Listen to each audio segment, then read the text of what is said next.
Shalom saudaraku terkasih dalam Yesus Kristus, kita bertemu kembali dalam renungan kita hari ini. Adapun renungan kita hari ini kita kutip dari Injil Yohanes 2 ayat 1. Namun sebelum kita mulai renungan, mari kita berdoa sejenak, mohon bimbingan dari Tuhan kita yang Maha Kuasa. Mari kita berdoa. Bapa di surga, terima kasih Tuhan, Engkau telah memberikan napas kehidupan pada kami, sehingga kami Tuhan bisa hidup dalam keadaan sehat sampai saat ini. Tuhan, sebentar kami akan mendengarkan sebagian dari firman-Mu. Kiranya Engkaulah yang membimbing kami dimanapun kami berada, supaya kami bisa melakukan perintah-Mu ini dalam kehidupan kami sehari-hari. Terpujilah nama-Mu. Amin. Saudaraku terkasih, Injil Yohanes 2 ayat 1 demikian bunyinya.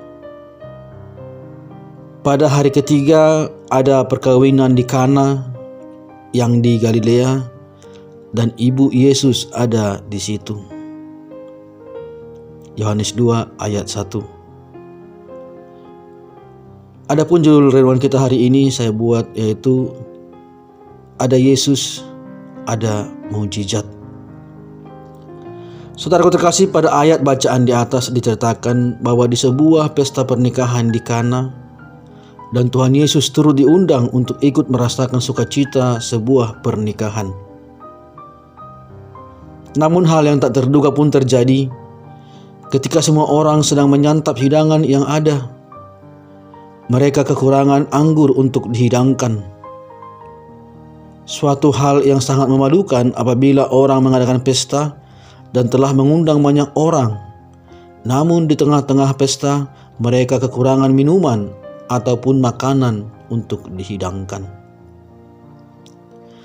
Saudaraku terkasih, di pesta itu tiba-tiba suatu hal terjadi. Mereka kehabisan anggur. Ketika mereka memutuskan untuk mengundang Tuhan Yesus, mereka tidak mungkin berpikiran bahwa mereka akan kekurangan anggur. Saya percaya bahwa mereka mengundang Yesus dengan tulus, sebab saat itu Yesus belum terkenal dan belum mengadakan satu tanda mujizat pun. Bukankah Alkitab berkata bahwa pesta pernikahan di Kana ini Yesus melakukan mujizat pertama kalinya?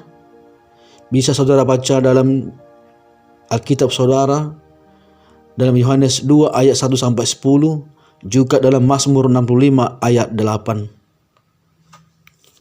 Saudaraku terkasih, banyak sekali orang yang mengundang Tuhan Yesus hadir dalam kehidupannya adalah ketika mereka sedang menghadapi suatu kesulitan.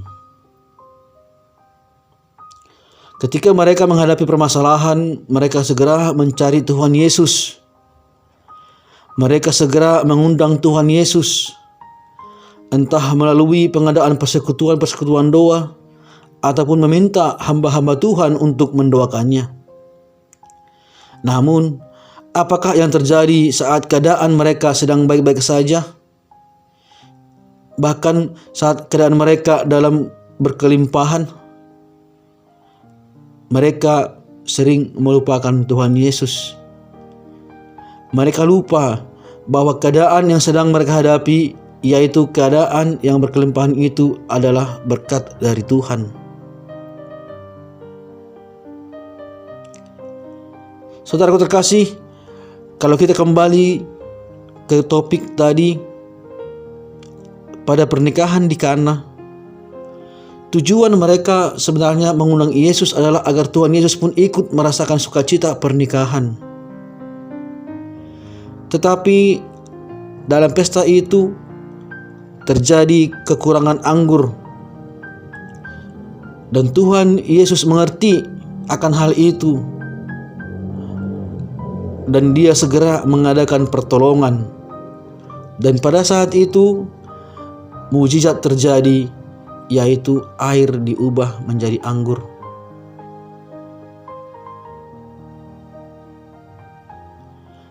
Anggurnya berkelimpahan. Inilah salah satu contoh mujizat yang terjadi dalam pesta pernikahan di Kana atau mujizat yang pertama sekali dibuat oleh Tuhan kita Yesus Kristus. Saudaraku terkasih, apa yang dibuat Tuhan Yesus, keajaiban atau mujizat pada tahun-tahun lalu, 2000 tahun yang lalu, Yesus adalah Tuhan yang kita sembah sampai saat ini. Kalau dulu dia berani, kalau dulu dia membuat keajaiban atau mujizat, dia adalah Tuhan yang sama kita sembah saat ini. Untuk itu saudaraku, mari tetap kita merasakan kehadiran Tuhan Yesus dalam hidup kita. Rasakan mujizat-mujizat yang akan Anda alami ketika Anda tetap setia kepada Yesus. Saudaraku terkasih, melalui perenungan kali ini, mari kita belajar untuk saling mengundang Yesus untuk hadir dalam kehidupan kita. Apapun keadaan kita, dalam keadaan senang atau susah, kita tetap mengundang Dia. Dalam keadaan sakit atau sehat, kita tetap mengundang Dia. Biar Dia selalu menjadi bagian hidup kita yang tidak pernah bisa terpisahkan dari kita. Tanpa Yesus tidak ada mujizat. Jika dulu ada mujizat, yakinlah saat ini juga bisa terjadi mujizat dalam kehidupan saudara, asalkan saudara tetap mengandalkan Yesus Kristus dalam kehidupan saudara. Demikian renungan kita hari ini. Semoga renungan ini bermanfaat untuk menguatkan iman kita yang lemah. Mari kita tutup dengan doa.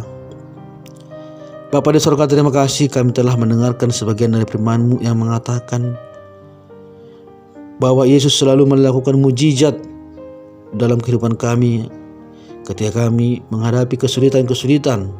Untuk itu Tuhan, kiranya janganlah kami datang kepadamu hanya keadaan sulit, tetapi dalam keadaan senang pun kami tetap akan mengingat nama-Mu. Karena kami yakin kelimpahan yang dimiliki itu adalah semua berkat dari-Mu.